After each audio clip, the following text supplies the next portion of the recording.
Porque luto não é doença. Luto não é burnout. Luto não é depressão. Luto não é ansiedade. Mas, se a gente não cuida, a chance disso virar um diagnóstico é muito grande. Mas o Brasil é o país do, como é que é? Manda quem pode e obedece quem tem juízo. Eu falo que é uma troca de pele, né? Assim, é uma atualização de identidade. E assim, por não saber, por não ter a caixa de ferramentas. Assim, É. que eu faço? Desrespeitoso a gente poder querer opinar como que está sendo o processo do outro, né? Mas a gente faz isso por falta de conhecimento. A gente sabe quem é a pessoa que está se encostando e querendo se aproveitar. Eu sempre brinco assim, né? O Lula era torneiro mecânico, ele não levava o torno para casa. Exatamente. Agora ele leva o trabalho, né? Você, todo mundo leva o trabalho para casa. Exatamente. Então assim, não dá para separar. Estar numa posição de liderança requer correr riscos. Então essas conversas são conversas difíceis, mas que elas precisam ser ditas. Então não é o que adoece, não é a gente viver todas essas experiências. O que adoece é o quanto que a gente não tá curioso para entender o que as pessoas estão vivendo.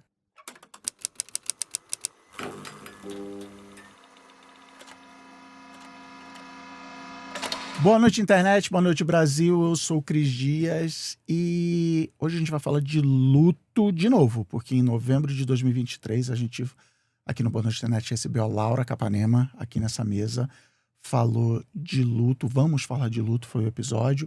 Foi um episódio bem elogiado, eu gostei muito, fiquei muito feliz. A galera gostou do tom. Se você não escutou, vai lá. Se você não viu, dá o play. E eu sempre uso esse episódio como exemplo de a importância do formato podcast, o tempo que a gente tem, a profundidade que a gente tem, a gente conseguir falar de alguns assuntos, inclusive alguns assuntos que não são muito amigáveis para publicidade, né, para patrocinadores e tal. A gente precisa arrumar outros jeitos, é o exemplo que eu dou, a gente precisa de outros jeitos para bancar formatos como podcast, porque não é um assunto que as marcas não necessariamente querem se conectar. Aí eu achei que era a última vez que eu ia falar de luto aqui no programa, beleza, né? Próxima pauta, próximo assunto e tal. Mas aí aquelas coisas da vida, eu conheci no que você sabe, que se você acompanha o Boa Noite Internet, o melhor TEDx da América Latina sem clubismo, TEDx Blumenau. Conheci Mariana Clark. Boa noite, Mariana. Bem-vinda ao Boa Noite Internet.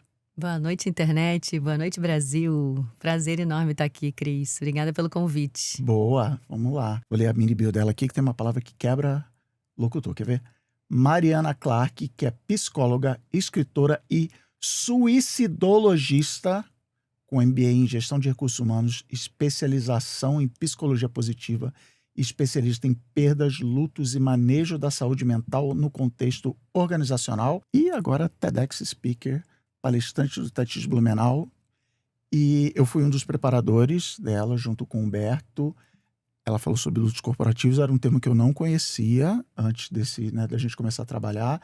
Fiquei muito curioso e dizer aqui na frente do Brasil e do mundo, foi uma preparada exemplar, cumpriu os prazos, se preparou, decorou, ensaiou, se entregou ao processo. Muito bem, muito obrigado. Inclusive, chegou no time de curadoria, a Ana foi uma das pessoas que te entrevistou. Isso que eu ia falar, foi a Ana que me descobriu. Foi a Ana que é responsável por tudo isso. Muito bem, então a gente vai falar de luto, de saúde mental, falar de um monte de coisa aqui hoje. Mas a primeira pergunta que eu tenho para você é se você assistiu sua palestra no TEDx Blumenau. Tinha gente lá no grupo dizendo que não ia assistir, não. Você assistiu? Não, eu assisti. Eu não gosto normalmente, tá, Cris? Mas eu assisti e fiquei bem feliz com o resultado. Ficou bem feliz. A única coisa que eu acho que poderia ter sido um pouquinho melhor é a velocidade. Eu fiquei com muito medo de atropelar, porque é um assunto que exige um pouco das pessoas decantarem, de um pouco de calma, né? De absorção do conteúdo, que é um conteúdo denso. Então, o ideal é que ele tivesse assim no 1.2 de velocidade. Você queria que fosse um pouquinho mais agilizado. Você achou que foi lenta demais? Achei que foi lenta demais. Bom, tá... Aquela preocupação de vomitar o conteúdo, que é um conteúdo mobilizador e as pessoas não terem tempo de absorver. Mas eu achei muito bom o resultado. Achei muito bom. A experiência foi incrível. Vai elogiando. Eu tenho 5 minutos para ser elogiando. TEDx Blumenau, time de preparação. Não, foi incrível. O time é muito amoroso, deixou a gente muito à vontade. Realmente acontece uma mágica ali naquele tapete. E o resultado é esplêndido. E eu contei lá no dia e já encontrei com algumas pessoas depois. inclusive no lançamento do seu livro, já vamos falar do livro. Aham. Que foi uma turma muito unida, assim. Foi uma galera que se ajudou, se apoiou e tal. Ficou nos bastidores torcendo e tal. Eu gostei muito, fiquei muito feliz. Foi muito gostoso. Foi leve, foi divertido, foi tenso. E aí você começa a perceber que não é só você que tá tenso, é que tá Isso. todo mundo tenso. E aí depois sai aquele evento incrível.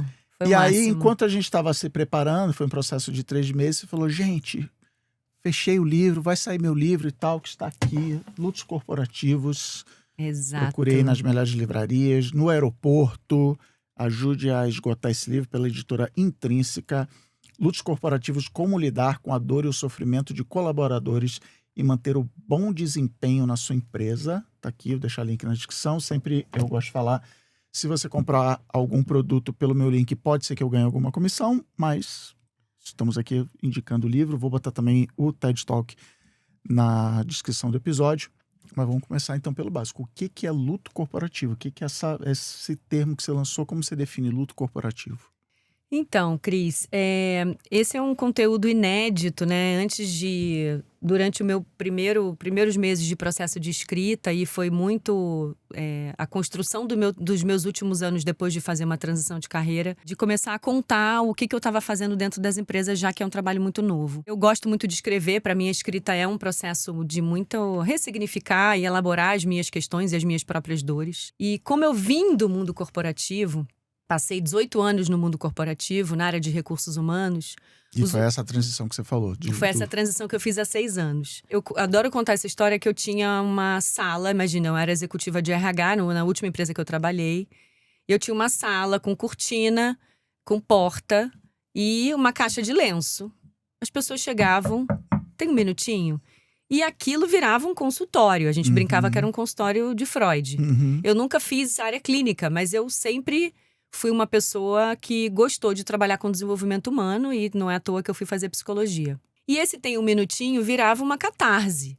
A pessoa trazia um conflito do trabalho, essa pessoa de RH vai me ajudar. E aí você começa a fazer 1, 2, 3 perguntas, a pessoa é imediatamente catapultada para suas dores, para suas inseguranças, para os seus desamparos. Porém, não é um trabalho que você consegue medir, né? É fazer a gestão do invisível. A premissa do meu trabalho sempre foi a emoção, o desenvolvimento humano, quais são os nossos gaps, as nossas potências e como que a gente administra isso no contexto do trabalho. Eu comecei a notar que esse movimento era um movimento que, puxa, apesar de não ter uma valorização dentro do trabalho, eu sentia que as pessoas se sentiam muito aliviadas. E eu falava no final, agora você pega essa caixa, empurrava a caixinha para a pessoa, e você enxuga suas lágrimas, você volta para trabalhar, porque ninguém pode perceber que você estava emocionado e você estava se vulnerabilizando aqui. Ou seja, eu, enquanto executiva de RH, incentivava um comportamento muito tóxico. Que quando eu pedi o meu desligamento e fiz essa transição de carreira, fui estudar esse tema, hoje é exatamente o contrário do que eu faço. O que eu faço é oferecer espaços de expressão e validação das nossas dores, para que as pessoas possam ventilar essas dores, mesmo no contexto do trabalho. Então, o livro tem uma proposta de trazer o cuidado para o centro das nossas relações de trabalho, a partir de ferramentas, de metodologia e tal. Mas é inédito porque ninguém nunca falou sobre isso, nunca correlacionou o luto com o nosso trabalho. Porque o luto, a gente vai falar disso, é impotência pura. E trabalho é só potência. Isso. Então é uma conta que não fecha. Não, é o que você falou, é inédito, eu acho que é o oposto do que se faz. Acho que deve ter um monte de gente fazendo curso de RH para fazer o que você fez. Como separar, né? Exatamente. Aliás, é o momento de eu cobrar aqui, que eu fiquei os 3 meses de preparação perguntando se você viu a série Ruptura e você não tinha visto. Parou para ver? Não vi ainda. Eu tô com essa pendência. Porque na série Ruptura tem isso, é uma tecnologia que você entra no elevador, você é o famoso, como é que é a separação, trabalho, vida pessoal, vida profissional, e você vira outra pessoa, você esquece a sua vida pessoal no trabalho e vice-versa. E o que eu achei curioso até para o nosso tema aqui, é que o personagem principal é literalmente um luto. Ele fala assim, legal, eu quero essa tecnologia, porque minha esposa morreu num acidente horrível, Então, metade do meu dia eu não vou lembrar, ou enfim, eu vou gerar um eu separado. Aí começa todas essas viagens, é a mesma pessoa, são eu separados, não sei o quê. Mas vai ter uma versão de mim que não tem essa dor. E principalmente na primeira temporada é muito explorado isso, na segunda temporada é mais isso. Somos uma pessoa só e tal, sem spoilers. Eu aposto que tem muito CEO assistindo Ruptura e querendo saber onde compra, assim. Como é que eu faço para deixar? Porque você tem até um capítulo do seu livro que é tipo, como é que é? A dor não desliga. A dor não desliga das 9 às 6, né? Um negócio assim. Então, é isso que se espera das empresas, é isso que se espera dos profissionais de RH e gera até uma crise de confiança dos funcionários com a RH. Na hora que você faz essa mudança, como é que foi a recepção do mercado, das empresas? Então, como é que isso começou? Assim que eu saí, fui fazer essa especialização em perdas e luto e prevenção de adoecimento. E logo depois de ficar 2 anos estudando, logo tive uma oportunidade de ir para Brumadinho. Ah, Justamente na época que teve o rompimento da barragem. E eu fui convidada pelo André Ferraz, que é uma pessoa um amigo que eu admiro muito, que faz um trabalho muito parecido com o meu dentro das empresas. E ele estava levando um grupo de psicólogos para fazer o acolhimento dos funcionários da barragem do córrego e as famílias. A gente passou um tempo fazendo esse trabalho e logo na sequência ele me convidou para, já que eu tinha sentado nessa cadeira de liderança, a Vale tinha criado uma diretoria de reparação na época, que existe até hoje, para cuidar de todas as tratativas relativas ao rompimento da barragem. E foi pela primeira vez que eu levei esse conteúdo de prevenção de adoecimento, de burnout, de luto, o que a gente está fazendo com as nossas dores, para esse grupo, que era um grupo que tinha sentado nessa cadeira de forma voluntária, mas era uma equipe multidisciplinar. Então tinha médico, advogado, engenheiro da área de infraestrutura, todo mundo querendo fazer, ajudando a Vale na reconstrução dessa história. E aí o último encontro já foi online, que chegou a pandemia. E na pandemia, o meu trabalho acabou tomando uma relevância muito grande, que era falar sobre o luto coletivo dentro das empresas. Então, naturalmente, eu acho que esse assunto começou a tomar muito corpo e ampliar para dentro das empresas, com certeza com um presente, entre aspas, e aí eu peço licença, porque muita gente perdeu pessoas que amavam na pandemia, mas a pandemia trouxe pra gente a beleza e a oportunidade botou na mesa. da gente botar na mesa esse tema e descortinou um pouco desse tema que era muito tabu. Então eu comecei a ser muito chamada para dentro das empresas para falar o que significa isso na vida, individualmente, coletivamente, o que significa o luto coletivo. E aí eu fui aprimorando esse conteúdo e encontrando mais e mais, cada vez mais espaços para falar sobre isso. Então eu faço capacitação para liderança, eu faço capacitação para a área de RH, que é como que essas pessoas podem ter mais segurança através de ferramentas de conhecimento para que elas façam o melhor manejo desse tema dentro das organizações. E aí eu comecei a escrever sobre tudo isso e aí, bom, agora está tomando corpo. Agora a gente vai ter que falar sobre isso. E aí começou, já tinha na época que eu saí do mundo corporativo, a gente já falava muito dessa medicalização, que a gente não tolera a tristeza e que a gente vai para o médico e o médico oferece logo uma tarja preta e trabalha no sintoma e não trabalha na causa. Então o livro tem um pouco dessa proposta, que é um letramento emocional sobre como que isso reverbera individualmente na gente, as nossas experiências, as experiências que a gente vai viver individualmente e coletivamente, e como que a gente faz isso no contexto organizacional. E tem práticas, eu gostei que o teu livro tem bastante coisa prática, organize desse jeito e tal, tanto individualmente como a organização, e que não é necessariamente para luto, é para o que você acabou de falar, saúde mental como um todo, burnout e tal, Exatamente. pressão, porque eu ficava lendo e pensando, legal, gosto, concordo muito, mas o Brasil é o país do, como é que é, manda quem pode e obedece quem tem juízo. Então, é muito bonito, vamos passar a palestra da Brené Brown aqui, todo mundo vai chorar, que ele seja vulnerável. Na hora do vamos ver, vamos puxar teu relatório aqui, você bateu a meta, você não bateu e tal. Então, é um ambiente que te leva para esse tipo de lugar. Mas você levantou uma bola, então, que eu quero voltar até para a gente estabelecer a conversa aqui. O que é luto?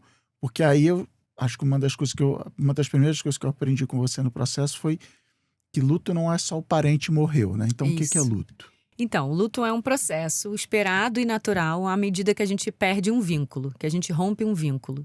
Então, se nós, indivíduos, seres humanos, rompemos algum vínculo com alguém ou com alguma coisa, inevitavelmente a gente entra em processo de luto. Além da gente perder pessoas que a gente ama, a gente vai viver uma média de 15 a 20 experiências de luto, de rompimento de vínculo ao longo da nossa existência. Essa foi a hora que na palestra a gente falou, dá uma parada pra pessoa. Exatamente. Como assim? Aí a pessoa começa a fazer conta. Isso. E é isso. E é importante, porque aí, de novo, o conhecimento como uma ferramenta potente de cura.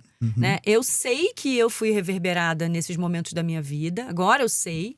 E tratei talvez de forma mal, talvez tenha sido negligente na minha dor, talvez tenha colocado debaixo do tapete.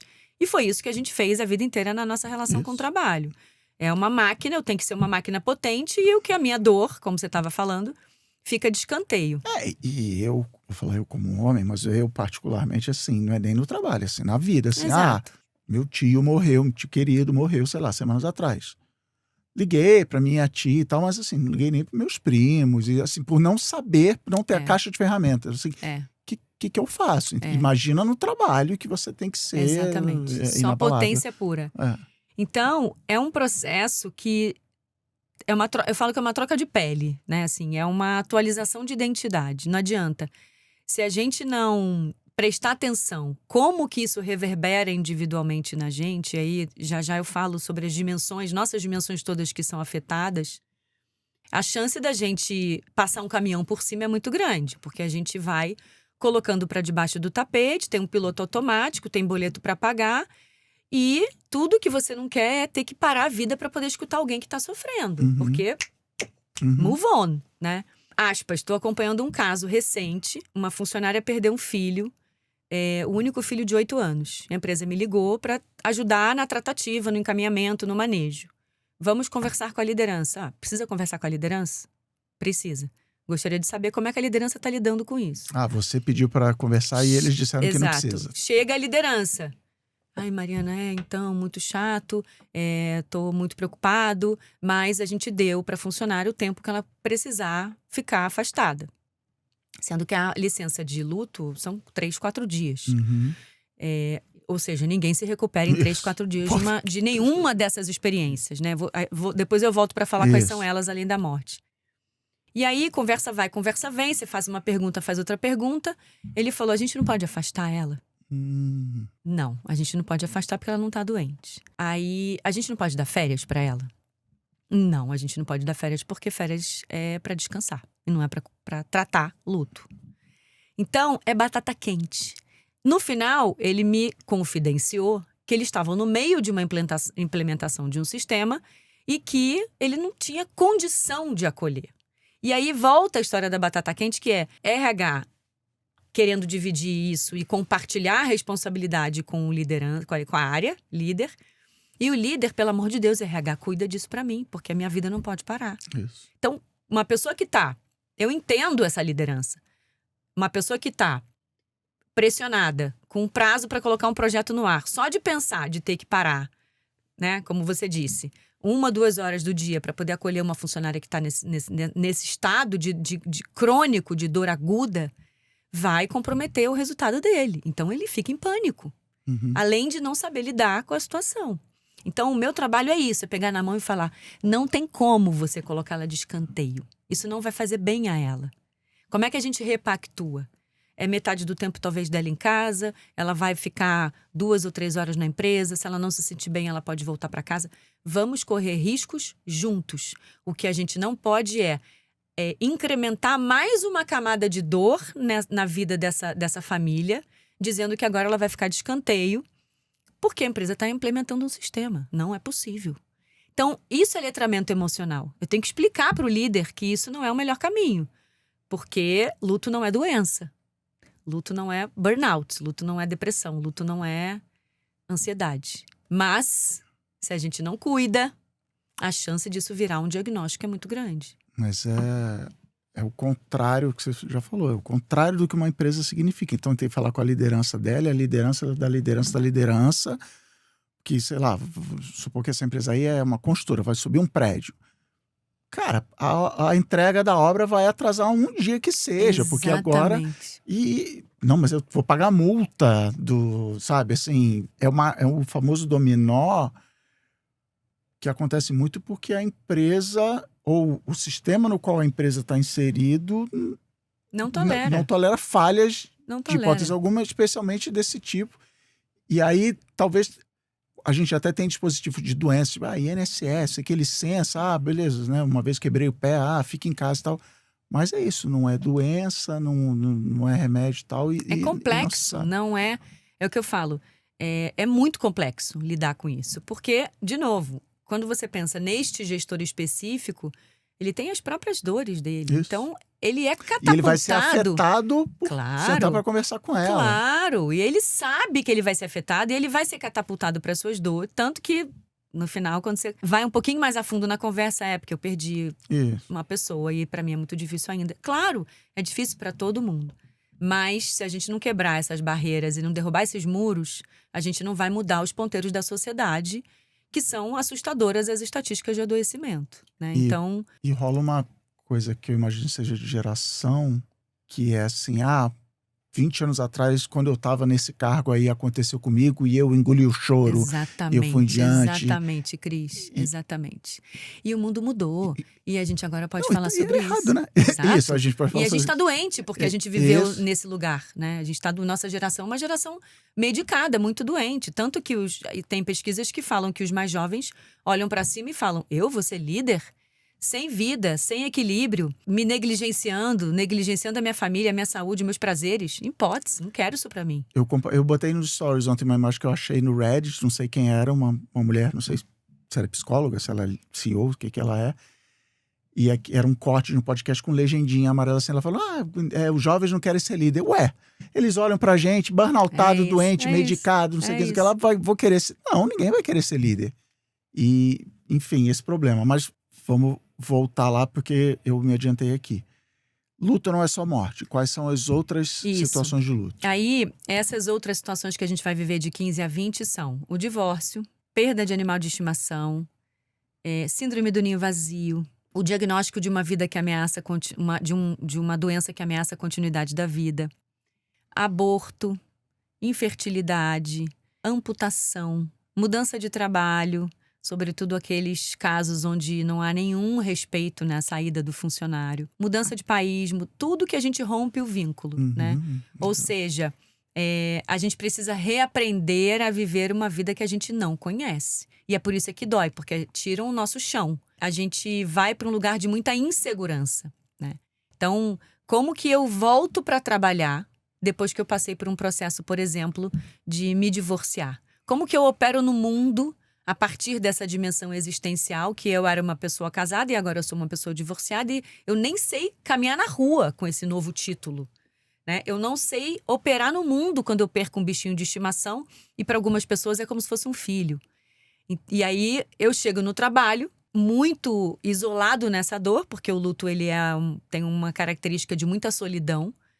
A vida continua, as pessoas estão trabalhando. E aí são duas dores que a gente falou no TED. É uma dor que eu tô sentindo e a outra dor de eu ter que engolir choro, engolir sapo, porque ali não é um espaço oferecido para o sentir. Se eu não engolir, vai piorar ainda, porque aí eu vou perder o emprego, eu vou, enfim...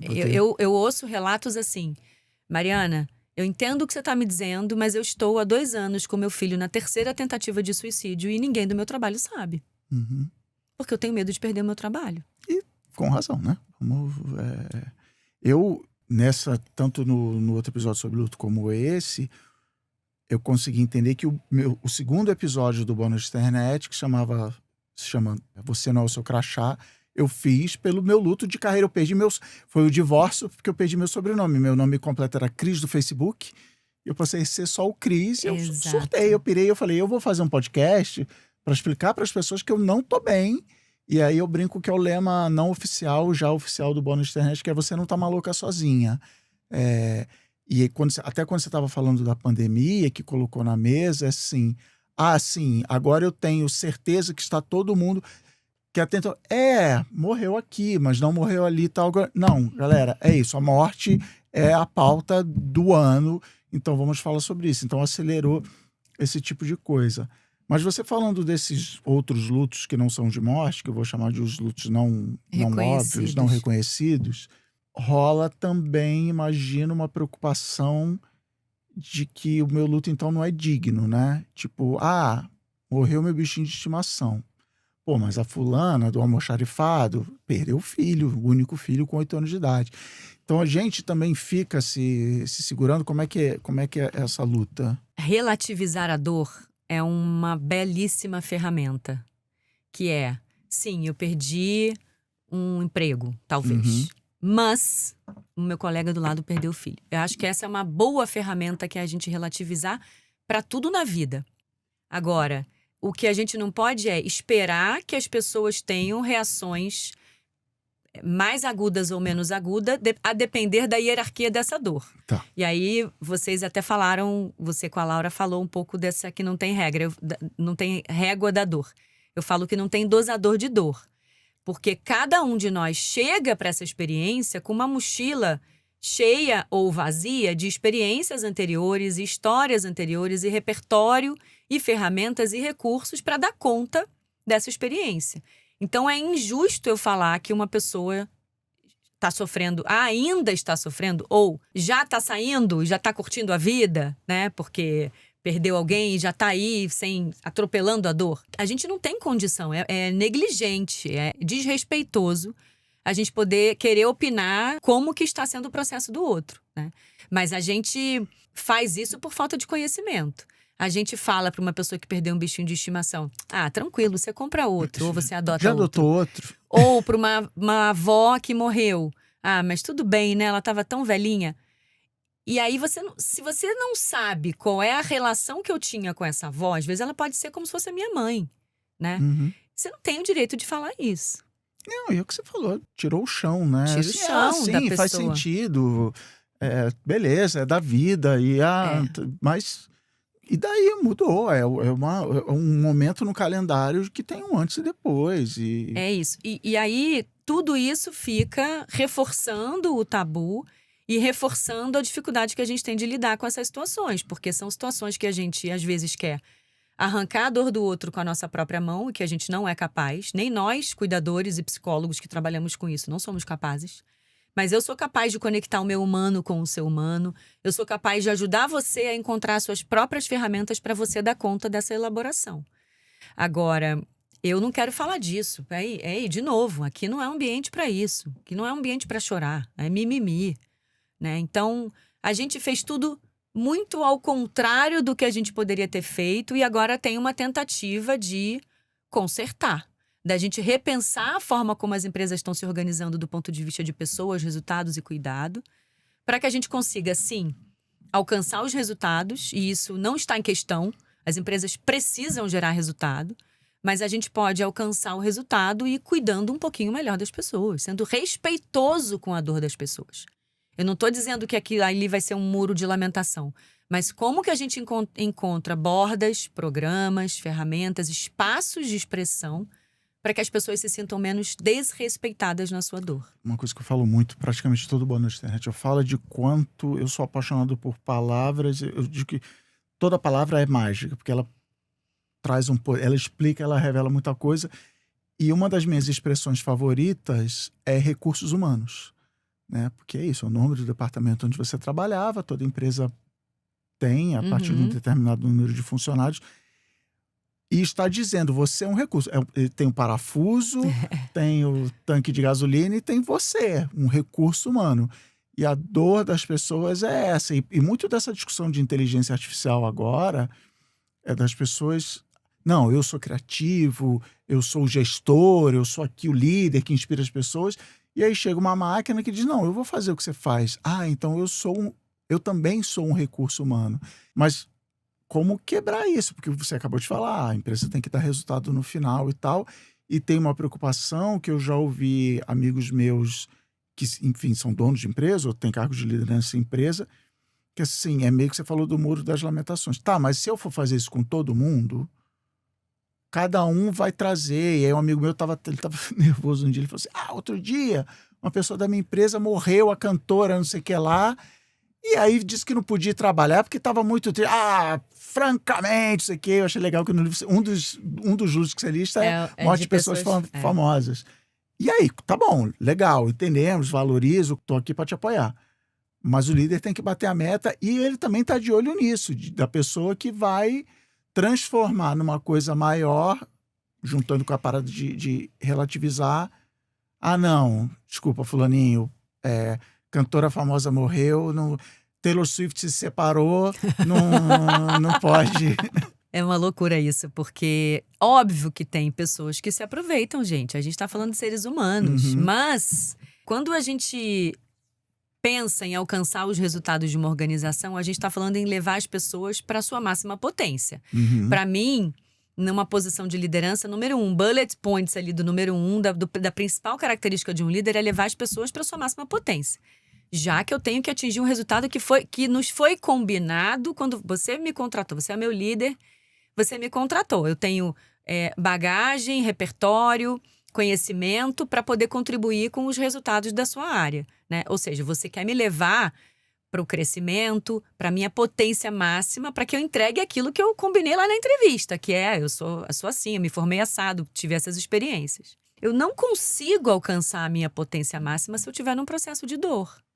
Então, a gente vai precisar de líderes que sejam firmes, corajosos e assertivos para dizer, eu estou entendendo, e mais, que tenham interesse genuíno na minha história, para que ele entenda que, e proximidade, para que ele entenda que não, o que a Mariana está vivendo é uma coisa pontual.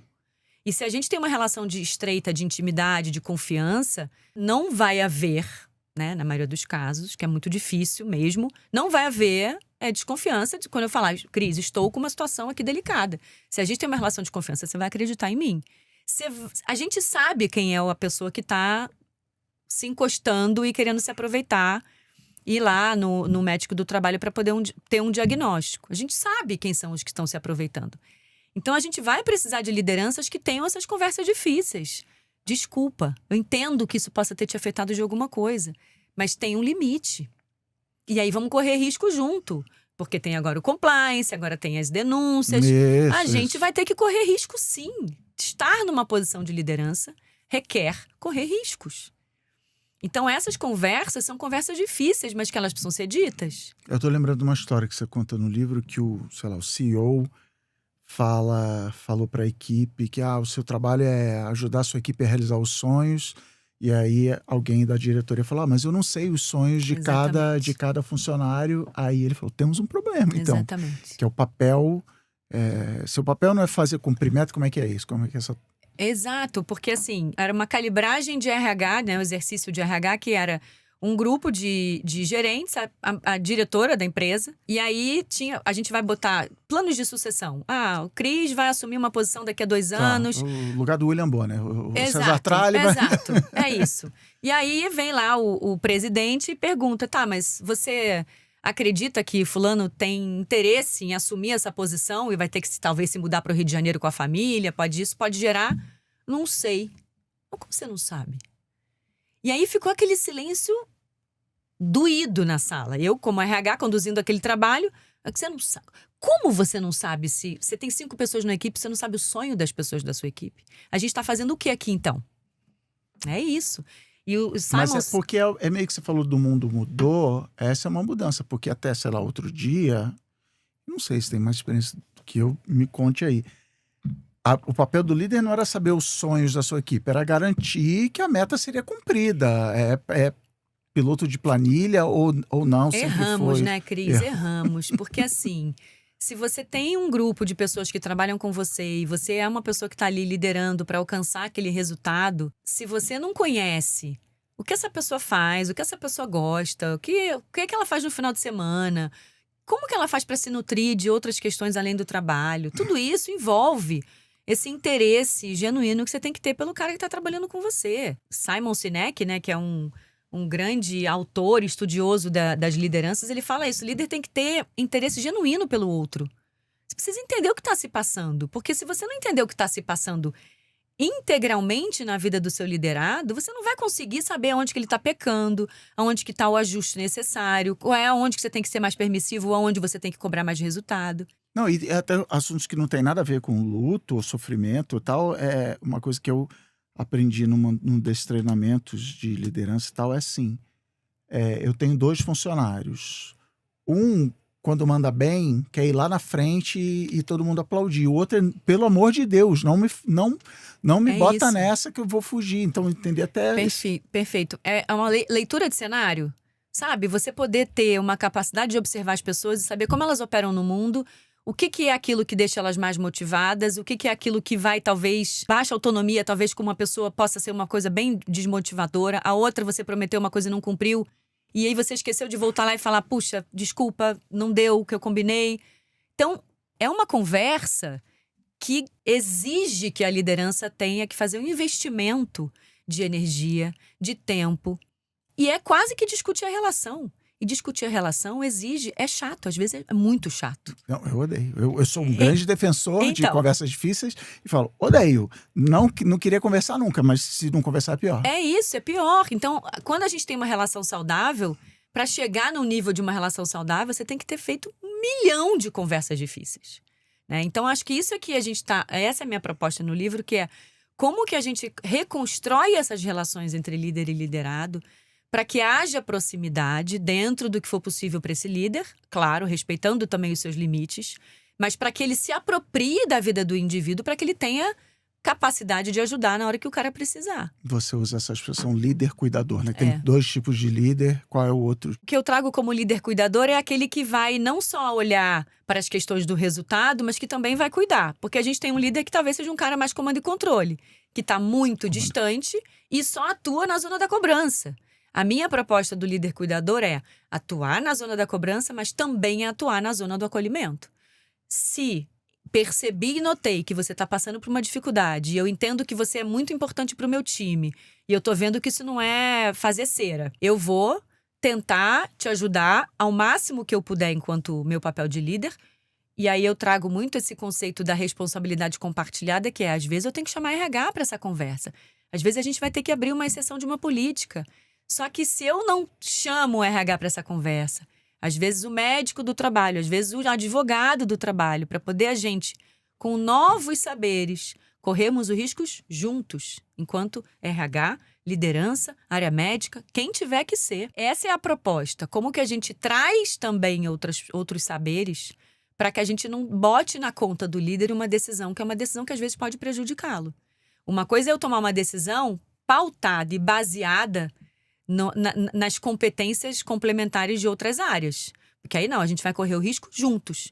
A gente vai levar para a diretoria que chegamos à conclusão que talvez seja importante a gente abrir uma exceção. Não, até dentro do teu pacote de vulnerabilidade dizer, eu não sei, eu não tenho todas as respostas, alguém vem... Exato, e o líder não precisa ter ninguém tem todas as respostas. E como é bom a gente poder levantar a mão e falar, liderado, não sei, eu vou pesquisar e volto contigo.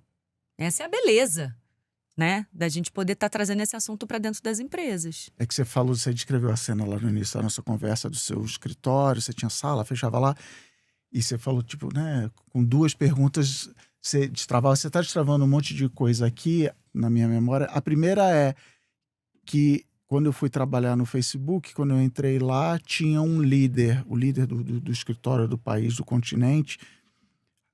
Eu chamaria ele de líder cuidador, era um cara super amado, era aquele famoso líder que a galera ia... Cara, se ele falou, a gente vai. E ele, tipo, na entrevista, ele me ganhou. Falei, cara, eu quero trabalhar com ele. Eu quero trabalhar com ele. Só que com o passar dos anos, não lembro quantos anos, mas assim, agora ele não está entregando, precisamos trocar. E aí entrou um cara da planilha, do comando e controle, da meta. Ele tentava, fazia, não, vamos lá, vamos sonhar grande, vamos não sei o que. Mas foi uma mudança diametral, brusca de personalidade. E aí foi um choque, teve quem se adaptou, quem não se adaptou, o escritório estava maior, mas eu nunca tinha olhado para eles dois com esse ângulo. E, inclusive, esse novo cara, apesar de já morar muito tempo no Brasil, não era nem brasileiro, então ainda tem isso, que aí desbloqueou a outra memória que era, você falou de conhecer, dos sonhos da pessoa e tal. Nos meus últimos anos lá, o meu diretor não ficava no Brasil, o cara para quem eu respondia diretamente era americano e morava nos Estados Unidos, não falava português, não entendia nada, era um fofo, um querido, queria ser amigo dele, queria convidar para churrasco na minha casa. Mas é isso, é por videoconferência, e ele não entendia cultura brasileira, tipo personalidade. Uma amiga minha ontem postou nos stories, tipo aquelas listas assim, que você bota em quadro em casa, em inglês, assim, precisamos normalizar beijar seus amigos no rosto. Eu falei, essa pessoa precisa vir ao Brasil. Né? Então, assim, um americano no Sim, Facebook, sim. a gente tinha literalmente o treinamento de não encoste no seu amigo do cotovelo para cá. Talvez no Brasil a gente exagere, podemos conversar sobre isso. Mas essa distância física, tudo isso para te perguntar, aproveitar e te perguntar, o home office piorou, melhorou? Como é que... Com certeza piorou, né, Cris? Assim, apesar dos grandes benefícios do home office, é muito mais difícil você poder, por exemplo, notar como que a pessoa tá, se ela tá de câmera fechada.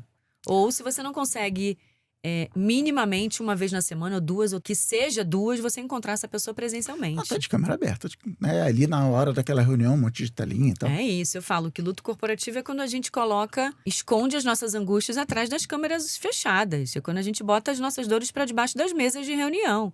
E aí fica todo mundo fica muito mais difícil para a liderança identificar comportamentos que possam perceber que a pessoa está numa situação de muita angústia, ou com um problema, ou com algum sintoma. É muito mais difícil. Mas mesmo assim, é possível se tiver intencionalidade do cuidado. Quando eu tenho intencionalidade do cuidado, eu estou dizendo que não é mais só sobre mim, é sobre nós, sobre a nossa relação, né? Antes, na minha época como líder, até 2016, mais ou menos ali quando eu saí, a gente falava muito desse atributo principal da liderança que estava no líder, no status, no poder, daquele que detinha o conhecimento. Hoje a gente fala que o atributo principal está na relação. Porque se eu vou ter que falar sobre depressão, se eu vou ter que falar sobre sintomas, se eu vou ter que falar sobre dor, eu preciso estar próximo desse indivíduo. E aí, quando eu estou próximo desse indivíduo, quando eu crio uma relação de mais emocionalidade, naturalmente eu vou conseguir acompanhar o que se passa na vida dele. Então, é muito mais fácil quando eu estou na presença física, é a mão no ombro, tô aqui contigo, olho no olho, né? Conta comigo, que você precisar, tô aqui. Vamos almoçar, vamos tomar um café. É muito mais fácil. Quando a gente criar intimidade virtual, é muito mais difícil do que criar intimidade presencial. Você tem uma frase que você ensaiou muito e que eu quero que você comente aqui. Qual é? Sabe qual é? Lutos estão em todos os lugares. Essa não é essa, mas é... A Mari estava ensaiando e falou assim, você escolheu a abertura mais carioca possível, que é lutos estão em todos os lugares. Mas nas empresas... Não, mas não é esse. A doença é multifatorial, a cor é multidisciplinar. O que você quer dizer com isso? É isso. São muitas causas que fazem a gente adoecer mentalmente, né? A gente não dorme saudável e acorda no dia seguinte doente. É um gerúndio, né? Um processo que às vezes pode levar muito tempo. Então, eu vou citar algumas causas, tá? Isso dado da OMS. Tem um fator genético, se os nossos pais tiveram casos, a chance da gente desenvolver é muito maior. Temos um país que não nos oferece uma segurança para a gente desenvolver as nossas habilidades no dia a dia para enfrentar os desafios, que é como a OMS, inclusive, define a saúde mental, que é um estado de bem-estar, na qual a gente vai desenvolver as nossas habilidades para lidar com o estresse, com o conflito, com a dor, com as adversidades. Se a gente vive num país que não nos oferece condições do ponto de vista de cidadão, ou seja, a gente vive num país violento, com desigualdade social, com fome, com 1 milhão de questões políticas e etc., a gente não consegue acordar de manhã e colocar em prática o que a Organização Mundial de Saúde diz, que é trabalhar, ser feliz, se desenvolver para que você dê conta das dificuldades. Não dá, porque a gente não pode falar de saúde mental nessa perspectiva para uma pessoa que tem fome ou para uma pessoa que está sem trabalho. Ou situação de violência. Em situação de violência, exatamente. Uma outra causa muito importante é a situação financeira que a gente vive no Brasil, que 70% da nossa população é endividada. Rede social. A gente poderia ficar aqui mais um Boa Noite Internet só falando disso. O quanto que ela é prejudicial por várias razões, né? Pelas comparações, pelo tempo que a gente gasta se nutrindo de conteúdos que não são conteúdos nutritivos, sendo redundante.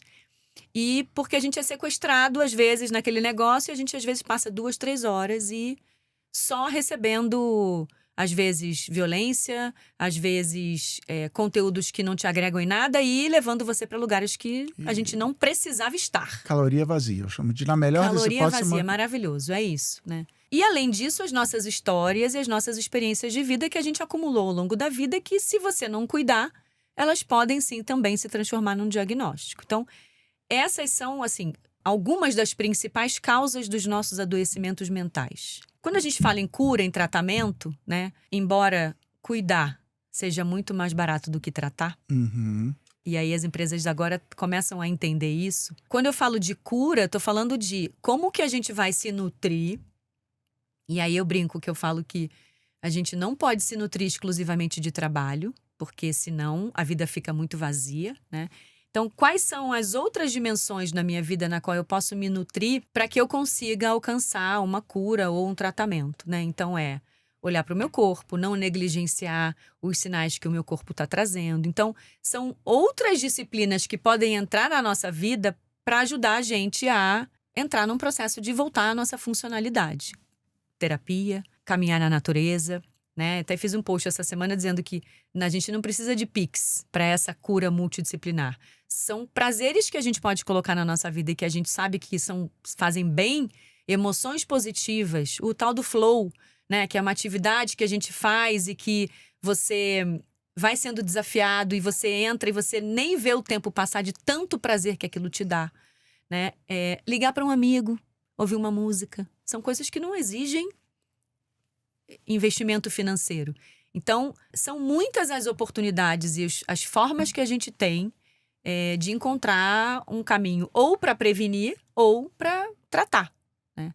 Agora, a terapia ou procurar um médico, a gente sabe que isso também às vezes é necessário em casos mais críticos, onde a pessoa está deixando de fazer a sua vida e aí perde apatia, fica apático, né? Tem uma série de sintomas que a gente sabe que são muito difíceis, né? Então, voltar à funcionalidade faz parte um pouco também desse movimento de cura e de tratamento. Do mesmo jeito que, de novo exagerando, fazendo caricata a função do líder brasileiro, mas é só vergonha na cara, ou é só trauma de infância, e a cura também, vamos sair para beber, ou vamos no shopping, ou toma uma semana de férias, também não é isso. A cura é multi, a causa é multi, a cura é multi.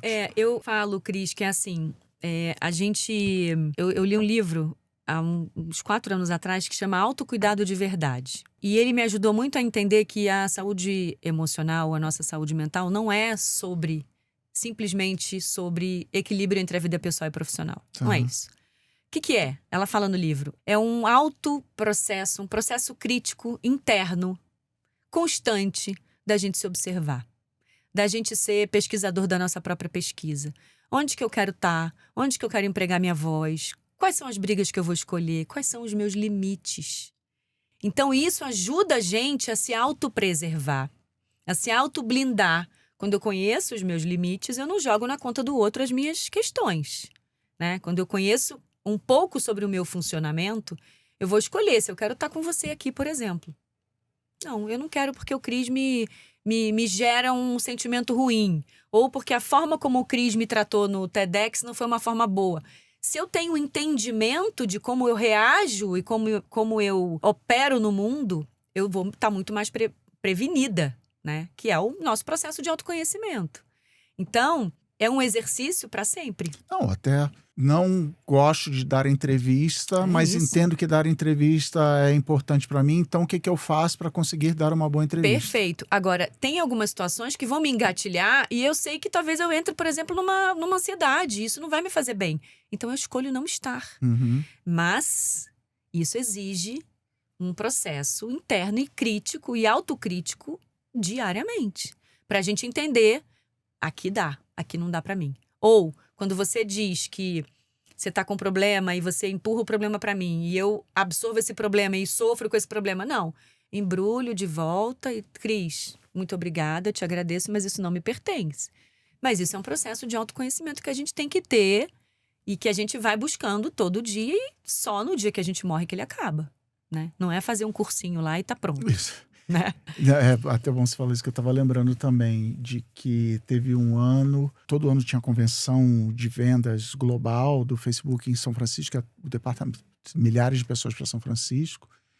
E aí teve um ano que teve um sub-evento que era a Arianna Huffington foi lá falar da importância de dormir. Galera, É maravilhoso hack isso. para vocês, dormir. E eu assim, é sério que, sei lá, se pagaram, se não pagaram e tal. E ao mesmo tempo que vocês sabem que vocês têm uma cultura de performance, de cobrança, de avaliação de números e tal. Se a pessoa não dorme, é porque ela, no mínimo, ela tá lelé das ideias, não consegue dormir porque tá pensando na meta que bateu. Então, virou até uma piada, acho que é charges e tal, de tipo, a Joana d'Arc sendo queimada na fogueira e a pessoa falando, já tentou fazer yoga? Então, tipo assim, ah, não, mas eu dei. A gente faz chacota com isso, né? Porque é muito doido, porque a gente está vivendo sim uma história, dados assustadores de insônia, só que a privação do sono ela é voluntária. A gente tá na tela antes de Sim. dormir e a gente sabe que isso faz mal. E aí tem que contratar alguém para vir dizer pra gente que o sono é importante. A gente tem que contratar um aplicativo de meditação que vai ajudar a gente a lembrar que a gente tem que respirar fundo. Ao mesmo tempo que aí A dorme que de ponto reloginho. chegamos? Dorme de reloginho, acorda e fala, ai, meu sono não foi, foi só Claro! nota 7, aí fica mais estressado porque não dormiu, nota 10. Exato. Então a gente está tendo que resgatar. Eu falo que a beleza é na vida ordinária. O sono é reparador. Se a gente não dorme bem, a gente não vai funcionar bem no dia seguinte. O Nossa, corpo. eu sou muito, eu percebo, eu tô mal, eu brinquei, eu crise óbvio. noites. Ah, hoje eu tô crise noites. Puta, eu não dormi direito, sei lá, meu nariz estava entupido, não consegui dormir. É isso, e dá dor de cabeça, e você fica com. O seu dia não é produtivo como você gostaria, né? Então é isso, perceber aonde que eu vou me engatilhar é muito importante para que eu vá para o ambiente corporativo, independente de qual seja ele, garantindo que pelo menos as minhas escolhas eu vou decidir por mim, né? Porque o líder, você não sabe, você não controla a reação dele, você não controla a reação de uma cultura. É claro que uma boa cultura suaviza os meus sintomas, assim como uma cultura tóxica potencializa os meus sintomas. Uhum, Mas eu não controlo que cultura é essa, uhum. apesar de eu fazer parte dessa cultura. Às vezes, para mudar a cultura, leva anos. Então, o que eu posso fazer por mim hoje? Como que eu me autopreservo? Como que eu me autoblindo para que quando eu volte para essa organização, eu entenda que isso aqui é meu, isso aqui é do meu chefe. Sabe, separar o joio do trigo? Cara, isso aqui não é meu, eu não vou levar isso para casa comigo, porque isso aqui é do meu chefe. Ele tá estressado por alguma coisa que aconteceu na vida dele. E eu consegui estabelecer melhor as minhas bordas e os meus limites. Então, o autocuidado é isso. E esse livro eu recomendo também porque é maravilhoso e ela fala sobre isso. É muito mais do que equilíbrio entre a vida pessoal e profissional. Que era também outra pauta. Ah, tem que ter work-life balance. Não existe, isso não existe. A hora você vai estar com uma carga mais pesada, a hora você vai estar menos. E Não, a gente trabalha com a cabeça também. Eu sempre brinco assim, né? O Lula era torneiro mecânico, ele não levava o torno para casa. exatamente. Agora ele leva o trabalho, né? Você, todo mundo leva o trabalho para casa. Exatamente. Então, assim, não dá para separar. Você falou agora há pouco, a gente conversou de líder controle e comando, líder cuidador, e eu fiquei pensando que os líderes foram treinados. Você fala, o mundo mudou. Literalmente na escola, no MBA, sei lá o que, estudaram o jeito que eu vou chamar de antigo e tem esse novo. Vou pegar essa afirmação e esticar. Gerações diferentes lidam com o luto de um jeito diferente, tanto no papel do líder como de liderado, ou no fim somos todos humanos e vivemos a mesma coisa? Eu acho que a geração mais nova tem mais autorização para sentir. Tá. Coisa que a gente não teve. E eu acho que isso é muito bom.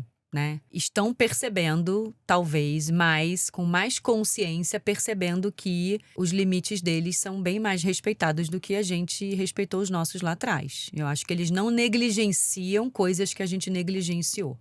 E isso eu acho que é maravilhoso. Né? Então, tem uma complementariedade. De novo, cada um vai viver o luto à sua maneira. Mas eu acho que eles não estão mais permitindo que em alguns ambientes eles não possam sentir, eles não possam falar sobre isso, né? O que causa esse incômodo também, Isso. né? Mas, de novo, varia muito de pessoa para pessoa, né, Cris? Assim, não dá. Às vezes tem uma pessoa que fala, poxa, o trabalho vai me ajudar para que eu Sim. suspenda um pouco Sim. essas sensações. Tem gente que fala, não, eu não posso voltar a trabalhar porque eu tô sofrendo e eu quero sofrer sozinho e sofrer calado. E isso também é uma forma de uma estratégia de operar na dor. E não tem certo e errado. O que tem é uma postura ativa frente a essa dor, para que eu consiga diminuir a minha janela o máximo que eu puder, para eu voltar à minha funcionalidade. Não porque a empresa está exigindo, mas porque é importante você se apropriar também dessa dor. É importante chorar, é importante entrar em contato, mas qual vai ser também a minha estratégia do ponto de vista de me apropriar, desenvolver novas ferramentas, procurar aquilo que eu acho que pode me ajudar e que está faltando para que eu consiga dar um passinho, mesmo que sejam passinhos curtos, né? Baby steps. Boa. Quero perguntar para você de inteligência artificial, como entra nisso tudo, mas antes eu quero falar para você que sim, vai voltar o Apresentar Show, o meu curso de apresentações corporativas, como contar histórias no ambiente de trabalho. Vai ser a 3ª turma. Já me mandaram mensagem ontem perguntando, vai voltar o Apresentar Show? Estava dando uma reformulada aqui. Vai voltar agora em outubro, já falou a data.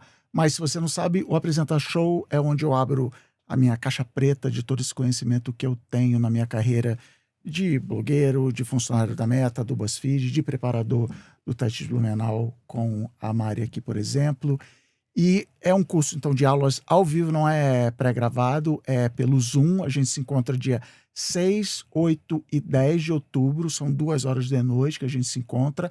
As aulas ficam gravadas, não pude, perdi, tudo bem, depois volta lá. Compartilho material, compartilho inclusive eu brinco que eu abro a cartola do mágico, assim, como eu preparei a própria aula, eu abro todos os documentos para você fazer.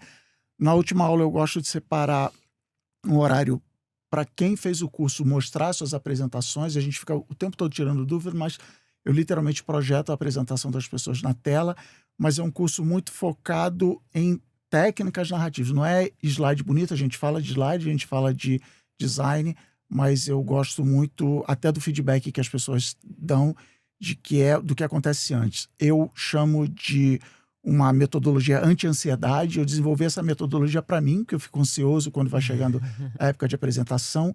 Então, eu farei tudo isso no Apresentar Show. Então, tá começando as vendas agora, nesse momento que esse programa vai ao ar, dias 6, 8 e 10 de outubro. Vai lá em apresentashow.com.br, links em tudo que é lugar. E, como aconteceu nas outras turmas, as 10 primeiras pessoas que se inscreverem ganham uma mentoria de 1 hora comigo para falar do que quiser, falar de apresentação, falar da vida, falar de luto. Então passa lá, apresentashow.com.br, o curso que vai levar você da página em branco ao obrigado por vir ao meu TED Talk. Muito bom. Boa. Mari, eu te mandei 2 links que são basicamente, para quem não viu, para quem não recebeu o link, e tem várias histórias assim, pessoas que usam a inteligência artificial para superar o luto.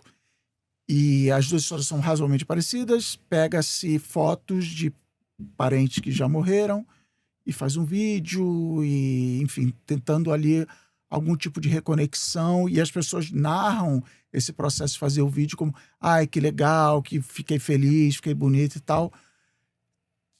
A ChatGPT tem, sei lá, 2, 3 anos, gerador de vídeo é tipo desse ano, se duvidar, ainda é uma tecnologia muito no início. Como é que você está vendo isso? Como é que você está acompanhando, no específico do luto, uso de inteligência artificial? Tem até um episódio, acho que é da 2ª temporada do Black Mirror, que é uma mulher, o marido dela morre, ela está grávida, e ela usa a inteligência artificial para trazer ele de volta à vida. Como é que você está vendo isso? Antes de eu te responder, eu vou contar um caso que eu estudei na minha formação de luto, que fala um pouco sobre isso. Não como inteligência artificial, mas nesse processo de elaboração. É um senhor nos Estados Unidos que ficou casado com uma moça, assim, sei lá, 60 anos. E essa mulher morre. E ele fica devastado porque tinham 4 filhas e cada filha morava num lugar dos Estados Unidos. E aí tem uma indústria por trás disso tudo, né? E aí eu acho que também tem uma comercialização dessa dor, que também é uma outra questão ética que a gente vai falar, mas que propôs, alguém apresentou, não sei exatamente como é que foi, que ele tomasse a pílula da esposa todos os dias. Tá. Ou seja, claro, com as cinzas da Aham. esposa. A discussão no nosso grupo era: isso é um luto complicado? Porque tem um luto que não tem fim. Tá. Tem até transtorno hoje em dia, que chama transtorno de luto prolongado. Tá. Não é que a pessoa não aderiu ao tratamento, mas ela não encontrou, descarrilhou. Ela não encontrou um caminho para conseguir elaborar e ressignificar aquilo. Dá para dizer que isso é um luto complicado? Eu, que não sou psicólogo, se vou julgar aqui, vou dizer que sim. Então, é isso. Para algumas pessoas, que coisa boa esse senhor poder esticar um pouco a vida dele, porque tem muitos casos onde, especialmente a Sim. mulher morre e o marido vai na Sim. sequência porque fica esse vazio. A decisão dele de esticar a possibilidade dele dessa sobrevida, apesar dessa dor dilacerante, tomar uma pílula todos os dias no café, que provavelmente trazia para ele algum alívio. Uhum. Então tem um lado, né, do conforto, mas tem um lado que a gente se preocupa. Quando você fala da inteligência artificial voltando, e essa discussão é uma discussão que acontece sempre nos cursos, porque é um caso que você fala, isso virou um luto complicado? Ele não está dando conta de encontrar os recursos? Não tenho muita resposta para isso, né? Se aquilo faz bem para aquele senhor, que ele tome a pílula das mulheres e sinta a presença dela naquele momento no café da manhã todos os dias através de um remedinho. Agora, quando a gente vem para os dias de hoje, eu fico com uma sensação que a gente está burlando a morte, que a gente está querendo fazer um trabalho que não é nosso, que pertence a alguém que está lá noutra dimensão, né? Então, e quando a gente pensa do ponto de vista ético, como que você faz isso sem o consentimento da pessoa? Que é aquele vídeo da Elis Regina, da propaganda Boa, bem da lembrado. Volks, né? Que até fiz post. Aquele vídeo me emocionou muito, mas não era minha mãe, Isso. não era minha irmã, não era minha tia, não era ninguém da minha família. Eu não sei como eu me sentiria, por exemplo, se eu tivesse uma interação com, por exemplo, meu irmão que eu perdi quando eu tinha 17 anos. Eu já até pensei nisso, mas eu não sei como que isso ia reverberar em mim, né? Então eu acho que é perigoso. Eu fico com medo da gente estar negando a morte e achando que a gente vai, em algum momento, conseguir resolver o problema, né? Talvez um dia a gente consiga resolver, mas hoje a gente ainda não consegue resolver. A única certeza que a gente tem, né? As estatísticas dizem 100% de todos nós vamos morrer. Sim. Então, eu fico muito mais preocupada do ponto de vista ético e do ponto de vista emocional, de você querer esticar uma experiência que talvez, se você encontrasse um recurso mais humano, talvez esse caminho fosse um caminho mais curto. Agora... Mas qual seria o caminho mais humano, por exemplo? Não, de você ir com as suas ferramentas, você desenvolver suas próprias ferramentas para dar conta daquilo. Agora, quando você pensa, por exemplo, numa mãe que perde um filho abruptamente, de repente, e você não conseguiu ter a possibilidade de se despedir, talvez funcione. Porque você vai ter lá uma possibilidade de fazer uma despedida mais digna através dessa experiência. É que você está contando, primeiro você falou da comercialização e desse processo de se despedir e tal, e aí eu fiquei lembrando que serve para os dois casos, que é, antes da inteligência artificial, a galera ia no Chico Xavier para ele escrever uma carta, né, da pessoa. E existe mundialmente uma indústria de picaretas, de pessoas que se aproveitam disso, fazem a leitura, fica lá, tem show de mágica, enfim, programa de televisão que fazia isso, depois foi desmascarado, de transformar isso num jeito de arrancar dinheiro das pessoas. Mas, deixando o picareta de lado, assim, pessoas botam fotos de parentes falecidos no meio da sala, e a gente vai visitar e fala, nossa, que esquisito. Ou é isso, ou vai pegar uma carta psicografada, ou vai, sei lá, reler as cartas e tal. Então, assim, ao mesmo tempo não é uma novidade, é uma coisa que a gente já busca há algum tempo, só que agora é a pessoa se mexendo ali na tela, e eu não tinha pensado nisso. Você falou ninguém perguntou, né, pro personagem, não tem um consentimento. Aí vai ser que nem doação de órgãos. Sim, vai ter que botar. Se eu quero ou se eu não quero. Eu quero ser cremado, Então, pode doar os órgãos, não quero. Não quero que faça nada com as minhas imagens. Está proibido de fazer qualquer coisa com as minhas imagens. É muito novo, né, Cris? Então, assim, o que eu acho aliviou a serviço de quê? Né? Aquele link que você me mandou. A serviço de quê esse filho queria fazer essa homenagem do pai? Então, pode ser que funcione. Agora... Uma das histórias era um filho fez uma foto, um vídeo do avô Do avô. com o pai. Então, assim, ele Isso. estava preocupado com o pai dele e até a questão até de geração, assim. Pai, não sei quantos anos o pai dele, sei lá, 70, 80 anos. Então, é aquela geração, homens durões que não choram, não sei o que lá. E acho que ele até relatar, eu vi o olho, ele fez por videoconferência e o olho do meu pai brilhou de lágrimas, não sei o que lá. Então, era até uma pessoa preocupada. Cara, eu acho que eu vou tentar ajudar meu pai, porque eu vejo há anos que isso está mal resolvido, o avô morreu novo, etc. E a outra era uma filha fazendo um vídeo dos dois pais já falecidos se encontrando, um vídeo muito bonito e tal. E ela, não só ela feliz de ter feito aquilo, senão ela não tinha publicado, como nos comentários as pessoas, que legal, não sei o que, essa memória. E a gente faz isso, sei lá, bota, né, aniversário, morte do meu avô, bota uma foto do avô. Então, assim, o que passa muito pela minha cabeça é isso, o quanto é diferente, o quanto é a mesma coisa. Mas eu gostei que, eu ia te perguntar isso, você já respondeu, quais são as perguntas que a gente tem que se fazer, né? Que a gente está esquecendo. Não, peraí, a gente está esquecendo de fazer essas perguntas aqui. E fazer a pergunta para a própria pessoa. Será que você gostaria? Que eu acho que é uma pergunta que faz sentido. Você gostaria, Cris, de ver algo, né?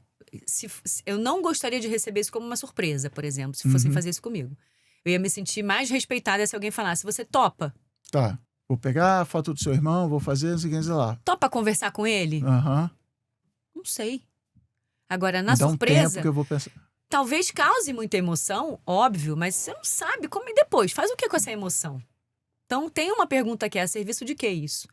Né? De juntar, talvez mais pro filho do que eventualmente pro pai. Nesse caso, né, que você contou, que você me mandou. Talvez mais um processo de dificuldade de lidar com essa experiência pro próprio filho, de ver o pai sofrendo, Isso. do que efetivamente alguma coisa que fosse ser boa pro próprio pai. Entendeu? Tá. Dele... então eu não quero entrar no específico, mas aí também tem isso. Eu já contei que era uma videoconferência. Então, assim, moram distantes. Então, meu pai tá lá, eu não tô cuidando dele, então vou arrumar um jeito de cuidar. Então, o jeito de cuidar é um jeito que servia para ele, a serviço da dor dele. Mas será que isso positivamente estava a serviço da dor do pai? Até saber É isso. que esse a avô gente se fazia emociona, com... que é bonito, mas tem entrelinhas. Tem a questão emocional, tem a questão ética e tem a questão legal. E aí eu vou abranger essa conversa para inteligência artificial usada como apoio emocional, de namoradas virtuais a galera que usa ChatGPT como terapeuta. O que você está vendo? De novo, quais são as perguntas que a gente não está se fazendo? Eu acho que, para quem já tem a experiência com terapia, eu acho que não rola. Tá. Eu acho que não rola. Agora, para quem nunca teve a experiência com terapia e está se sentindo muito sozinho, talvez isso seja uma grande oportunidade. Achei que você falou o contrário, tá bom. Há uma grande oportunidade da pessoa ali ser acolhida nas suas questões mais básicas e menos elaboradas do ponto de vista de um processo profundo terapêutico. Quando a gente está falando de um processo profundo terapêutico, a gente está falando de a relação entre paciente e terapeuta é uma relação grandiosa, né? Então, primeiro que eu acho que a presença física já faz muita diferença. Você ter um lugar onde você vai para você ter ali uma hora da semana para você expressar os seus sentimentos e ser um lugar exclusivo para você. Eu acho que só o fato de você ir a esse lugar já é uma coisa que ajuda muito nesse processo de vínculo com o terapeuta, de você estar ali. Aquele é um lugar reservado da semana para você falar de você. Claro que tem muitas... Eu, por exemplo, faço online. E tá tudo bem porque funciona para mim. Agora, pessoas que já estão num nível, muitos anos na terapia, num nível talvez mais elaborado, onde exige histórico, contexto. Só o meu terapeuta que tem o meu histórico e o meu contexto. Né? Para conseguir fazer os links, para conseguir fazer me ajudar a chegar nos meus insights. Aí não rola. Não, e tem uma coisa que a gente esquece, muita gente não sabe e as outras esquecem, que pela definição da tecnologia, como funciona o ChatGPT e afins, ele e os especialistas não gostam quando fazem essa analogia que eu vou fazer agora, ele é o corretor do teclado do telefone multiplicado por 1 milhão. No sentido de que então, alguém contou uma história de que era o cara, um casal estava discutindo por WhatsApp e depois descobriu que os dois estavam mandando o ChatGPT escrever os diálogos, eles estavam terceirizando a discussão. Esquecendo a parte de terceirizar a discussão, que é muito mais grave, mas enfim, o ChatGPT ou qualquer bot que seja, ele leu todos os livros do mundo, então ele está respondendo não como se fosse uma pessoa, um terapeuta, um amigo, ele está respondendo como se fosse um livro. Então, normalmente, nas histórias, os casais, quando brigam, fazem isso, isso, isso e isso. Então, não é má vontade, não é um plano maligno, não é uma... É assim, ele está fazendo muito bem o seu trabalho, que é pegar uma massa de textos muito gigante e entendendo como é o desenrolar daquilo. Então, é um uso completamente diferente do que a gente está buscando. Artificial, né? Que é o nome. Agora, quando eu entrevistei em 2 programas anteriores, o Ted Chiang, o escritor estadunidense, que fala de ficção científica, é muito crítico à inteligência artificial. Uma hora lá no papo que rolou no café da manhã, alguém perguntou para ele sobre usar IA para escrever, para ajudar a escrever e para revisar o texto. Ah, não, legal, mas eu tenho uma ferramenta que me ajuda a revisar meu texto e tal. Aí o Ted Chiang falou assim, mas eu vou num workshop de escritores, pessoas que eu confio, eles leem meu texto e falam, cara, aqui tá mal explicado, esse personagem aqui tá meio perdido, não sei o que lá. Eu aceito ou não os feedbacks, volto para casa e reescrevo. A máquina, ela vai ter essa tendência a te agradar. Você pode botar um comando para não agradar, enfim, a máquina não é tão valiosa quanto um workshop de escritores. E aí eu que não presto, sou um canalha, falei assim, legal, Ted, mas nem todo mundo tem a oportunidade, o privilégio que você tem de ter um workshop. Então, a gente foi muito nessa conversa da democratização. Mas pelo que eu estou entendendo, então, eu achei que você ia falar o contrário, que você que já faz terapia, você já entende o funcionamento, então você já... Não, o contrário. Então você acha democratizante, mas o que a pessoa então deveria prestar atenção? Eu acho que para resolver em curto prazo, pessoas que nunca tiveram essa experiência, que estão lá curiosas para entender como é que funciona, eu acho que tá lindo. Agora, pessoas que já navegam nesse ambiente há muitos anos e que já entendem como que funciona essa relação paciente e terapeuta... Vou inclusive sacar, não é isso aqui. Não tem contexto, não tem expressão, né? Tem toda uma dinâmica no setting terapêutico que envolve comunicação para além das palavras. Não dá. Sim. Sabe? E essas conexões, esses contextos, por mais que seja muito e eficiente, não cola.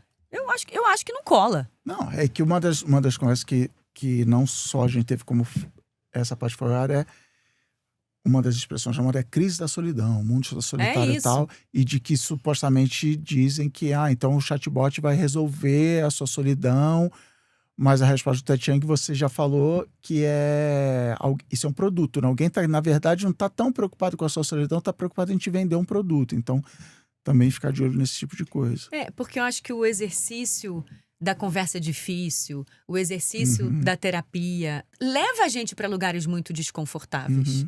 Então, tem uma tendência, quando você entra num ambiente desse, você não é muito exigido. Você não é muito exigido. Isso, é um pouco. Né? E a terapia exige muito da gente. Tira a gente da nossa zona de conforto.